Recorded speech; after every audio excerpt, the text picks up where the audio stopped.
video editor တွေကို AI ကအစားထိုးတော့မှာကြောက်နေပြီလား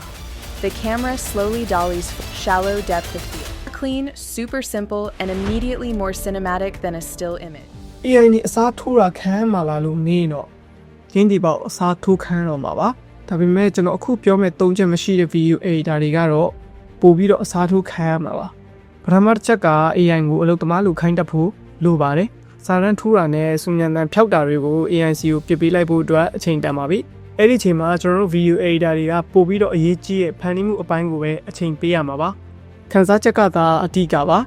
AI ကဘယ်နှမှာဖြတ်ရမလဲသိပေမဲ့ဘယ်နှမှာဖြတ်ရင်လူတွေရင်ပတ်ထဲထိသွားမယ်ဆိုတာတော့မသိပါဘူး storytelling နဲ့လူသားတွေရဲ့ခန်းစားချက်ကိုကစားတတ်တဲ့ editor ကို AI ကအစားထိုးလို့မရနိုင်ပါဘူးနောက်ဆုံးတစ်ချက်ကတော့ကိုယ်ပိုင်စတိုင်ရှိဖို့လိုအပ်ပါတယ် AI ကရှိပြီးသား data တွေကိုပဲပြန်သုံးတတ်တဲ့အနေအထားမျိုးပဲရှိပါသေးတယ်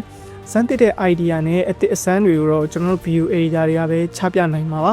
ဒါကြောင့်ကျွန်တော်တို့ video editor တွေအနေနဲ့ AI ကိုကြောက်ဖို့မလိုပါဘူးဒီပညာကိုသုံးပြီးတော့ကိုယ့်ရဲ့ဖန်တီးနိုင်စွမ်းကိုမြင့်တင်ဖို့လိုအပ်ပါတယ်